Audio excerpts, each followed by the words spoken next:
¿Crees que conoces la Edad Media? Pues no es para nada como te la contaron. Costumbres asombrosas, leyendas épicas, fábulas sorprendentes y hechos reales. Muchas te volarán la cabeza. Y no te aburrirás como en el colegio. Si te gusta lo misterioso, lo épico y lo desconocido, este es tu canal. Suscríbete y disfruta. No te arrepentirás. ¿Alguna vez te has preguntado si un simple juramento, hecho en la penumbra de un castillo, puede cambiar el curso de la historia para siempre? ¿Y si te dijera que la ambición de un solo hombre, forjado en las brutales tierras de Normandía, desató una tormenta de acero que reescribió el destino de una nación entera? Esto no es un cuento de caballeros y princesas. Es un thriller medieval que te atrapará desde el primer segundo. La historia de una conquista que lo cambió todo. Un misterio envuelto en promesas rotas y la furia de un duque. Imagina la corte inglesa. En el año 1066, Eduardo el Confesor, el rey sin herederos, yacía en su lecho de muerte. A su lado, el poderoso Harold Godwinson, el más influyente de los nobles ingleses, escuchaba las últimas palabras del monarca. Pero al otro lado del Canal de la Mancha, en Normandía, un hombre de hierro, Guillermo, duque de Normandía, ya se consideraba el legítimo sucesor. Años atrás, Harold había naufragado en las costas normandas y, según la versión de Guillermo, había jurado lealtad y apoyo a su reclamo al trono inglés. Era un gancho de destino, una promesa que ahora pendía como una espada de Damocles sobre la cabeza de Harold. Cuando la noticia de la muerte de Eduardo llegó a Normandía, la furia de Guillermo fue volcánica. No solo Harold había roto su juramento, sino que, en una audaz jugada, se había autoproclamado rey de Inglaterra, siendo coronado en la abadía de Westminster.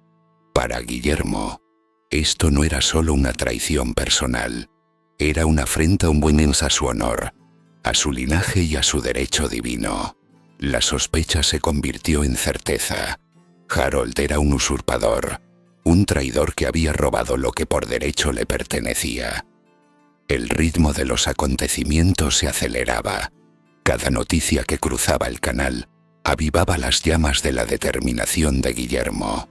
En la fortaleza de Caen, Guillermo convocó a sus varones. El aire crepitaba con la tensión. Harold Godwinson ha roto su juramento. Rugió Guillermo, su voz resonando en la sala. Ha usurpado el trono que me pertenece por derecho. Inglaterra es mía, y la tomaré con la espada si es necesario. No seremos meros espectadores de esta intriga. La aventura nos llama. Preparémonos para cruzar el mar y reclamar lo que es nuestro. La pasión por la venganza y la conquista ardía en sus ojos. Esta no sería una simple campaña, sería una épica confrontación, un choque de voluntades y ejércitos que decidiría el futuro de Inglaterra. El misterio de quién prevalecería estaba a punto de desvelarse. Con la furia de un león herido y la astucia de un zorro, Guillermo el Conquistador puso en marcha la maquinaria de guerra más ambiciosa que Europa había visto en siglos. Su principal gancho para atraer a los nobles y caballeros de toda Francia no fue solo la promesa de tierras y riquezas en Inglaterra, sino la idea de una cruzada divina, bendecida por el Papa, para castigar la traición de Harold. Los astilleros de Normandía y Bretaña bullían con una acción frenética, mientras miles de hombres trabajaban día y noche construyendo una flota de invasión sin precedentes. Cada martillazo, cada vela izada, era un latido en el ritmo de la inminente invasión, un preludio al thriller que estaba por desatarse. Mientras Guillermo preparaba su gigantesca armada, el rey Harold de Inglaterra enfrentaba sus propios demonios. La sospecha de una invasión normanda era constante, pero el verdadero misterio llegó del norte. Harald Hardrada, el temible rey vikingo de Noruega, un guerrero legendario, desembarcó en el norte de Inglaterra con una flota masiva, reclamando el trono. Harold, con una pasión inquebrantable por defender su reino, se vio obligado a marchar a toda prisa hacia el norte, dejando el sur vulnerable. Fue una decisión brutal, un dilema que pondría a prueba la resistencia de su recién coronado reinado y que añadiría una capa más de intriga a la historia. La travesía del Canal de la Mancha fue una aventura en sí misma, una prueba de la voluntad de Guillermo y de la lealtad de sus hombres. Después de semanas de vientos desfavorables que mantuvieron a la flota anclada, una noche de septiembre, el viento cambió. Bajo la luz de la luna, miles de barcos cargados con caballeros, infantería y caballos zarparon hacia las costas inglesas. El mar, a menudo traicionero, se mostró sorprendentemente en calma, un presagio inquietante. El silencio de la travesía solo era roto por el chapoteo de las olas y el crujido de la madera, un suspense que se apoderaba de cada hombre a bordo. El desembarco en Pevensey Bay, en la costa de Sussex, fue un golpe maestro. Los normandos establecieron rápidamente una cabeza de playa, fortificando su posición y asegurando sus suministros.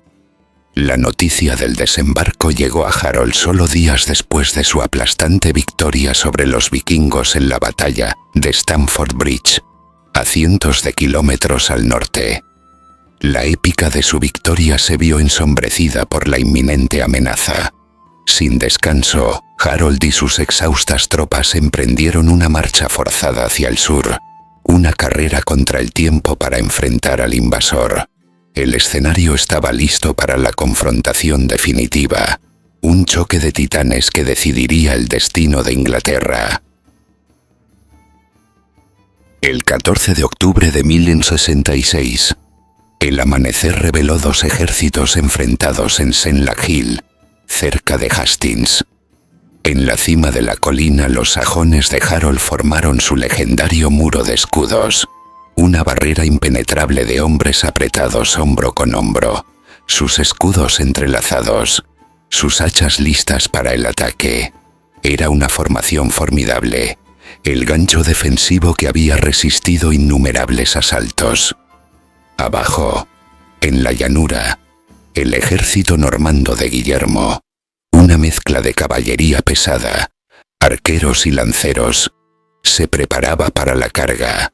El ritmo de los tambores normandos y los gritos de guerra sajones llenaban el aire, un preludio a la inminente acción. Guillermo dio la orden.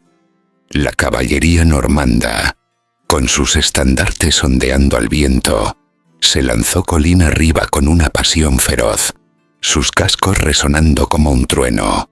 Fue una carga devastadora, diseñada para romper la formación enemiga. Pero el muro de escudos sajón se mantuvo firme, una roca inamovible contra la marea de acero. Los caballos se estrellaban contra la barrera, los jinetes eran derribados, y las hachas sajones cortaban el aire con una precisión mortal. El thriller de la batalla había comenzado, y la resistencia sajona era un misterio que los normandos no esperaban. Una y otra vez, los normandos cargaron, y una y otra vez, el muro de escudos resistió. La frustración crecía en las filas de Guillermo. La acción era brutal y sangrienta, con bajas en ambos bandos. Los arqueros normandos lanzaban una lluvia de flechas, pero los escudos sajones ofrecían una protección eficaz. La batalla se convirtió en un agotador duelo de voluntades, un punto muerto donde la sospecha de que la victoria era imposible comenzaba a extenderse entre algunos de los hombres de Guillermo. Incluso se corrió el rumor de que el duque había caído, lo que provocó pánico en algunas unidades. Pero Guillermo cabalgó entre sus tropas, levantando su yelmo para mostrar su rostro y gritar: «Miradme bien, todavía estoy vivo, y por la gracia de Dios venceré». Su presencia reavivó el espíritu de sus hombres. Fue entonces cuando Guillermo, con su astucia y habitual ideó una estratagema que cambiaría el curso de la batalla. Ordenó a sus tropas que simularan una retirada, un gancho psicológico diseñado para romper la disciplina del muro de escudos. La aventura de la batalla. Talla estaba a punto de tomar un giro inesperado, un suspense que mantendría a los sajones al borde del abismo. La estratagema de Guillermo funcionó con una precisión brutal. Los normandos, con un grito de retirada, comenzaron a descender la colina. Los sajones, viendo lo que parecía una huida, no pudieron contener su pasión por la victoria. Rompieron su inexpugnable muro de escudos y se lanzaron en persecución, su disciplina desmoronándose en el fragor de la acción. Era el gancho que Guillermo había estado esperando, la oportunidad de convertir la fuerza sajona en su mayor debilidad.